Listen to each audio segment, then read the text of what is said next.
नमस्कार, आप सुन रहे हैं लोक स्वामी लीगल पॉडकास्ट, जहां कानून की भाषा आम आदमी की जुबान में समझाई जाती है।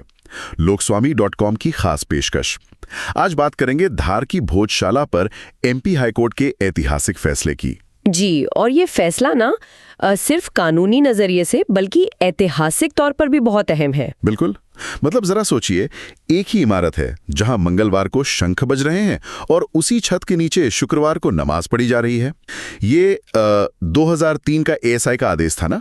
हाँ, बिल्कुल। ये 2003 का अरेंजमेंट था जिसे लोग एक तरह का टाइम शेयरिंग एग्रीमेंट कहने लगे थे। टाइम शेयरिंग एग्रीमेंट सुनने में तो बड़ा मॉडर्न लगता है, लेकिन असल में ये एक प्रेशर कुकर बन गया था। सही कहा आपने।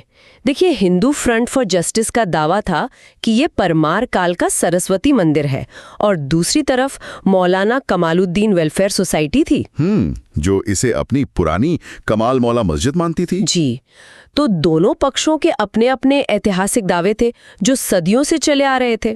तो मतलब जमीन के ऊपर तो जो दिख रहा है वो दिख रहा है। अदालत ने इस उलझन को सुलझाया कैसे?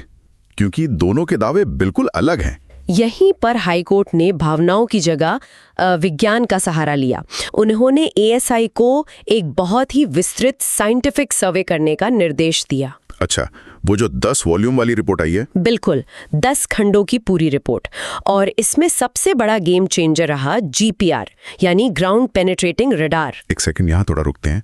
ये जीपीआर मतलब बिना खुदाई किए या दीवारें तोड़े जमीन के नीचे का कैसे पता चल गया? देखिए, ये बहुत ही बेसिक साइंस है।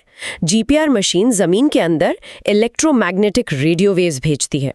जब ये तरंगे किसी दबे हुए ढांचे या पत्थर से टकराती हैं तो कंप्यूटर पर एक नक्शा बन जाता है। ओह, मतलब जमीन के नीचे का पूरा ब्लूप्रिंट बाहर आ गया। हाँ, और इसी तकनीक से पता चला कि मौजूदा इमारत के ठीक नीचे परमार काल के एक बहुत पुराने स्ट्रक्चर का बेस मौजूद है। सच में?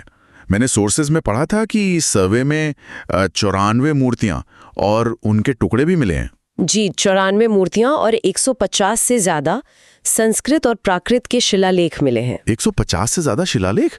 ये तो बहुत बड़ा नंबर है। बिल्कुल, और ये शिलालेख साफ इशारा करते हैं कि वो जगह मूल रूप से एक शारदा सदन यानी शिक्षा का केंद्र और मंदिर था। एक और बहुत अहम सबूत मिला है, 1455 ईस्वी का महमूद शाह खिलजी का शिलालेख। अच्छा, उसमें क्या लिखा है? उसमें बाकायदा मूर्तियों को तोड़ने और वहां मस्जिद बनाने का जिक्र है। बाप रे। और वो वाग्देवी की मूर्ति के बारे में भी कुछ था ना, जो 1875 में मिली थी? हाँ, जो मेजर जनरल विलियम किनकेड को मिली थी और आज भी ब्रिटिश म्यूजियम में रखी हैं। तो ये सब तो एकदम पजल के टुकड़े जोड़ने जैसा हो गया। इन सब सबूतों के बाद फाइनली कोर्ट का फैसला क्या रहा? मतलब वो 2003 वाला टाइम शेयरिंग खत्म? पूरी तरह से खत्म।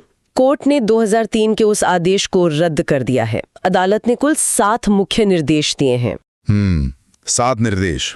उसमें सबसे अहम क्या है? सबसे अहम ये कि भोजशाला को आधिकारिक तौर पर मंदिर घोषित कर दिया गया है और अब इसके मैनेजमेंट की पूरी जिम्मेदारी वापस एएसआई को दे दी गई है। और वो जो ब्रिटिश म्यूजियम वाली मूर्ति है उसका क्या होगा? कोर्ट ने भारत सरकार से सिफारिश की है कि उस प्रतिमा को वापस लाने के गंभीर प्रयास किए जाएं। अच्छा, और मुस्लिम पक्ष के लिए भी कोई निर्देश है क्या? जी, बहुत ही प्रैक्टिकल निर्देश दिया गया है।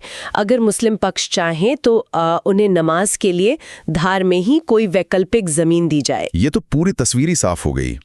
लेकिन मेरे दिमाग में एक बहुत बड़ा कानूनी सवाल घूम रहा है। जी, पूछिए। अक्सर जब भी ऐसे विवाद होते हैं जी, तो प्लेसेस ऑफ वर्शिप एक्ट 1991 का हवाला दिया जाता है। हाँ, 1947 के स्टेटस को वाला कानून। बिल्कुल, जिसके हिसाब से 15 अगस्त 1947 को किसी धार्मिक स्थल का जो स्वरूप था उसे बदला नहीं जा सकता। तो यहाँ हाई कोर्ट ने वो कानून क्यों नहीं लगाया? देखिए, ये सवाल बहुत लोगों के मन में है। दरअसल हाईकोर्ट ने अयोध्या फैसले का हवाला देते हुए एक बहुत बारीक कानूनी पैंच समझाया है। अच्छा, वो क्या है? 1991 के उस कानून में एक सेक्शन है, सेक्शन 4 सबसेक्शन 3। इसके तहत जो भी इमारतें एएसआई प्रोटेक्टेड मॉन्यूमेंट हैं उन पर यह कानून लागू ही नहीं होता। ओह, मतलब संरक्षित स्मारकों को इस कानून से स्पष्ट छूट मिली हुई है। बिल्कुल, भोजशाला भी एक ऐतिहासिक संरक्षित स्मारक है। और दूसरी बात, 1947 के दिन उस जगह का असली धार्मिक स्वरूप क्या था, ये तय करने का अधिकार अदालत के पास है। कोई भी पक्ष अपने आप ये तय नहीं कर सकता। सही कहा। और इसी आधार पर संविधान के आर्टिकल 25 और 26 के तहत पूजा के मौलिक अधिकार की रक्षा की गई है। तो दशकों तक एक विवाद में फंसी इस इमारत को अब विज्ञान और इतिहास के जरिए एक स्पष्ट कानूनी पहचान मिल गई है। अदालत ने भावनाओं को नहीं, विज्ञान को आधार बनाया। यही इसे ऐतिहासिक बनाता है। पूरा फैसला पढ़ें lokswami.com पर। लोकस्वामी लीगल पॉडकास्ट को शेयर करें। कानून समझना हर नागरिक का अधिकार है। जय हिंद।